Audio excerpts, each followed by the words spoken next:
అందరికీ నమస్కారం. సంకల్పయాత్ర ఇది రాజకీయ యాత్ర కాదు, దైవ సంకల్పం. దేవుడుకు మొక్కుకున్న మొక్కు, దేవుడు నాకు ఇచ్చిన నా కోరికను తీర్చినందుకు ఆయన మొక్కును రుణం తీర్చుకోవటమే. దయచేసి ఇది రాజకీయ యాత్ర కాదు, ఏ రాజకీయ పార్టీలకు సంబంధం లేదు.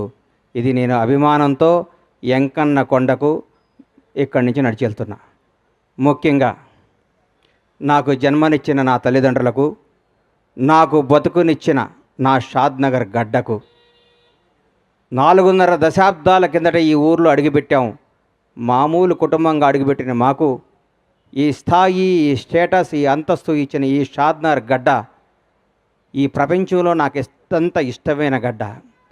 అలాగే నా జీవితానికి అర్థం చెప్పి నేనున్నాను అని నన్ను ముందుకు నడిపించిన నా దైవ సమానులు పవన్ కళ్యాణ్ గారికి ఈ సందర్భంగా ఇంకొకసారి హృదయపూర్వక కృతజ్ఞతలు తెలియజేసుకుంటూ నా అడుగు ముందుకేస్తున్నాను.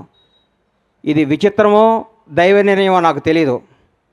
నేను హైదరాబాద్ మెగాస్టార్ చిరంజీవి గారిని చూద్దామని పోయా. ఫస్ట్ ఆయన హీరోగా నటించిన సినిమా నా థియేటర్లో ఆడుతుంది. ఈరోజు ఇక్కడ సంకల్పయాత్ర మొదలు పెడుతున్నా. ఎందుకంటే నాకు అదృష్టం ఏముంది, ఇది సంకల్పం. ఓ రోజు ఉదయాన్నే 4 4:30 నేను నిద్రలేసే అలవాటు.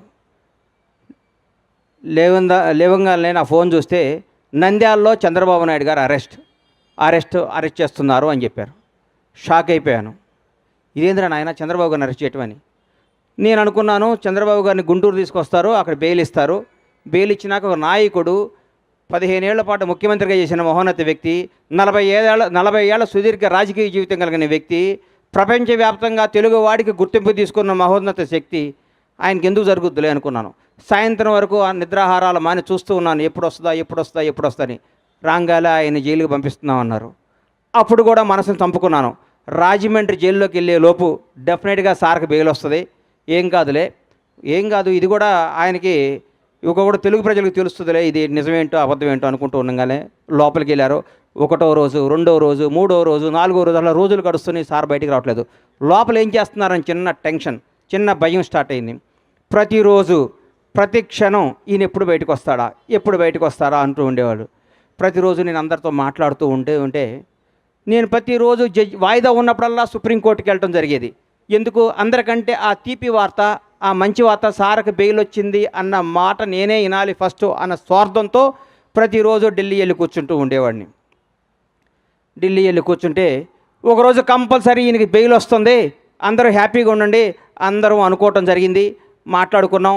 ఆ రోజు మా శివాజీకి చెప్పాను, శివయ్య ఈసారి సార్కి బెయిల్ వచ్చేస్తుంది, ఇంకా హ్యాపీ, ఇంకా ఏం కాదంటే మానాడు అన్న రోజు మా వాడు నీది యథార్థవాదే లోక విరోధి, వాడు యథార్థాలు మాట్లాడతాడు కాబట్టి మా తమ్ముడు ఎప్పుడు లోకానికి విరోధి అవుతుంటాడు. ఎవడు ఏమనుకున్నా, ఎవరు ఎన్ని అనుకున్నా, ఏదనుకున్నా మా వాడు స్టైల్ మారదు, మా వాడు పందా మారదు. ఇది ఏం చెప్పిందో అదే మాట్లాడతాడు. మనస్సాక్షినే మాట్లాడే వ్యక్తి శివాజీని మాట్లాడుకున్నాను. ఎల్లంగాలే జడ్జి గారి ముందు కూర్చున్నాను. సార్ది వచ్చింది, బెయిల్ వస్తుంది, 1 గంటలో సార్ బెయిల్కి వచ్చేస్తుంది, హైదరాబాద్ వెళ్ళిపోదాం ఆనందం చూస్తే ఆ గౌరవ న్యాయస్థానంలో ఆ జడ్జి గారు ఒకటే మాట అన్నారు, ఇది నాట్ బిఫోర్ మీ అని ఫైల్ పక్కన పడేశారు. గుండె జారిపోయింది. అప్పటికే దాదాపు 43 రోజులు 42 రోజులు అయిపోయింది. ఇంకెప్పుడు బెయిల్ వస్తుందని చిన్న భయం స్టార్ట్ అయింది. నడుచుకుంటూ బయటకు వచ్చాను. ఆకాశం వైపు చూశాను. 7 కొండల వాడు కనపడ్డాడు. అయ్యా, మానవ మాత్రులు ఇది చేసే పనిలా కనిపిస్తలేదు. 7 కొండల వాడా, చంద్రన్నని ప్రాణాలతో బయటికి తీసుకురా. భగవంతుడు సాక్షిగా చెప్తున్నా, చంద్రన్నను బయటకు ప్రాణాలతో తీసుకురా. ఆయనకు పదవి రావాలనో అధికారం రావాలి, ఇవన్నీ నేను మొక్కోలా. ప్రాణాలతో ఆయన బయటకు వస్తే నా గడప నుంచి నీ గడప దాకా నడిచొచ్చి నీ మొక్కు తీర్చుకుంటానయ్యా, నువ్వే చంద్రబాబు గారిని కాపాడాలని మొక్కోవటం జరిగింది. ఆ రోజు మామూలుగా వచ్చాను. తర్వాత ఉద్యతం కేబీఆర్ పార్క్ దగ్గర ఓ రోజు వచ్చి అందరు మీడియా వాళ్ళు, సార్ ఏం చెప్తారని మీడియా మొత్తులు అందరూ నన్ను అడిగారు. కేబీఆర్ పార్కుల్లోనో, ఔటర్ రింగ్ రోడ్లోనో, ఆస్ట్రేలియాలోనో, జపాన్లోనో, జర్మనీలోనో చంద్రబాబు జై అంటే కాదయ్యా, మీ ఊరు వెళ్ళండి, మీ స్వస్థలాలకు వెళ్ళండి, మీ ఊరు బొడ్రాయి దగ్గర కూర్చోండి, చంద్రన్న గురించి మాట్లాడండి. కరోనా వస్తే 2 సంవత్సరాలు ఇంట్లో కూర్చోలేదా?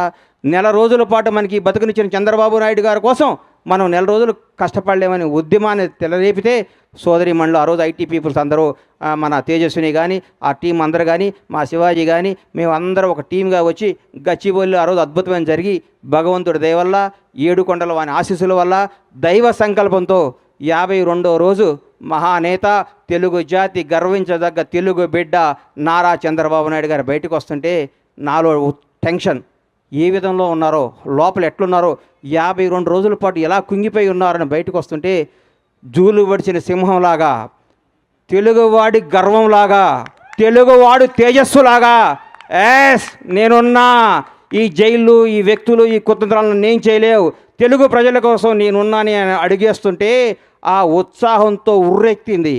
ఆ రోజు నుంచి చంద్రన్న నీలాంటి వాడు తెలుగు జాతికి కావాలి కదా మొక్కొని ఆ మొక్కు తీరటానికి అడిగేస్తున్నాను. ఇది రాజకీయ యాత్ర కాదు, ఇది దయచేసి రాజకీయంగా కానీ కాంట్రవర్సీగా చూడొద్దని చేతులెత్తి నమస్కరిస్తూ మీకు తెలియజేసుకుంటూ ఈ యాత్ర విజయవంతం కావాలని, ఈ యాత్ర ద్వారా ఏడుకొండలవాడు ఆశీస్సులు పొందాలని, నాతో పాటు నా అడుగు ప్రతి చంద్రబాబు అభిమాని అడుగిది, ప్రతి తెలుగువాడి అభిమానం అడిగిది.